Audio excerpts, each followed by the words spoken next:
खबर छपरा बिहार से, जहां प्रशांत किशोर की जनसुराज पदयात्रा करीब 25 दिनों के लिए स्थगित की गई है। पदयात्रा 11 जून से अपने पुराने स्वरूप में ही शुरू होगी। प्रशांत किशोर ने समस्तीपुर के मोरवा में एक प्रेस कॉन्फ्रेंस कर बताया कि उनके बाएं पैर की मांसपेशी फटने के कारण चलने में कठिनाई हो रही है।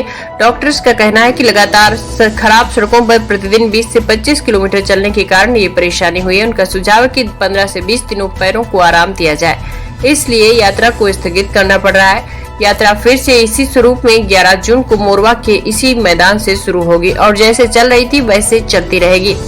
प्रशांत किशोर जनसुराज पदयात्रा के माध्यम से 2 अक्टूबर 2022 से लगातार बिहार के गांव में पैदल चल रहे हैं। इस दौरान उन्होंने 2500 किलोमीटर से अधिक की दूरी तय करते हुए पश्चिम चंपारण से चलकर शिवहर, पूर्वी चंपारण, गोपालगंज, सिवान, सारण, वैशाली होते हुए 11 मई को समस्तीपुर जिले में प्रवेश किया। इसके बाद पैरों में समस्या आने के कारण डॉक्टरों से सलाह ली गई और यात्रा को कुछ दिनों तक स्थगित करने का फैसला सर्वसम्मति से सभी जनसुराज से जुड़े लोगों द्वारा किया गया। जब तक आप अपनी सरकार नहीं बनाइएगा, अपने बच्चों के लिए नहीं खड़ा होइएगा, तब तक कोई बिहार को सुधार नहीं सकता है। इसका नाम क्या है? जन सुराज। सुराज मतलब सुंदर राज। किसका सुंदर राज? किसी दल का नहीं, जनता का सुंदर राज होना चाहिए। गांधी जी ने, बाबा साहब अम्बेडकर ने आपको आजादी कैसे दिलवाया? गांधी जी आपसे वोट मांगकर देश नहीं आजाद कराए। गांधी जी ने समाज को जगाया, सब लोग खड़े हुए, गांधी जी आगे आगे चले, पीछे से पूरा समाज चला, तो अब न देश आजाद हुआ। तो अगर बिहार को गरीबी से, भ्रष्टाचार, बेरोजगारी से आजादी दिलाना चाहते हैं तो सबको लगना पड़ेगा। हर आदमी यही कह रहा है कि कोई आके बिहार के सुधार दी, तो भैया कोई इंग्लैंड से आके बिहार के सुधारने वाला नहीं है। अगर बिहार को सुधारना है आपको इसमें लगना पड़ेगा।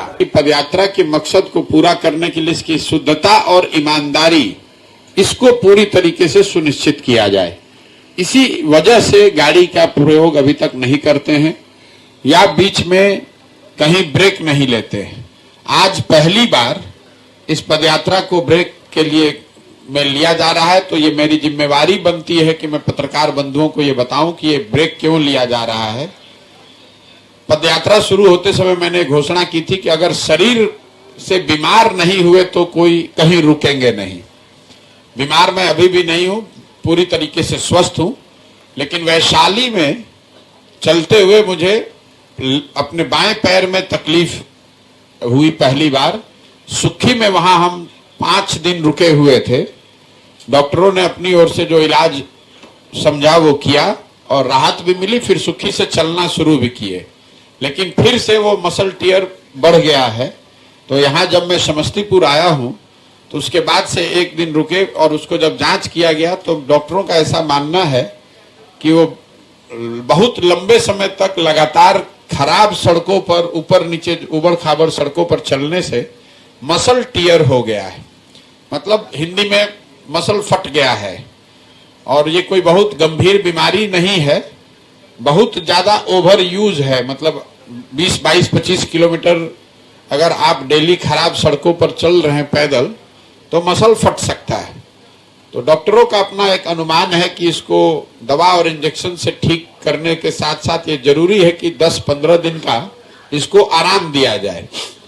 जैसा कि आप देख रहे हैं, हम आपके सामने बैठे हैं, बिल्कुल स्वस्थ हैं, काम करने में कोई दिक्कत नहीं है। सिर्फ उनका सुझाव ये है कि चूंकि ये यात्रा अभी 1-1.5 महीने और 1-1.5 साल चलनी है, तो ये समय जब 8 महीने करीब हम लोग पैदल चल लिए, तो 10 दिन रुक के उस मसल को हील करने का अवसर दे दिया जाए। इसीलिए 10 से 15 दिन के लिए हम यात्रा को यहीं स्थगित कर रहे हैं और जब लौटेंगे 15 दिन में इसी जगह से पदयात्रा को पुराने ही फॉर्मेट में, अभी चर्चा चल रही थी, कई लोगों ने सुझाव दिया कि अब गाड़ी से चल लीजिए, आधा गाड़ी से चल लीजिए, लेकिन मैं आपको बता रहा हूं कि जिस फॉर्मेट में पदयात्रा अभी तक चली है उसी ईमानदारी और उसी शुद्धता से इसको आगे भी शुरू किया जाएगा और आगे भी किया जाएगा।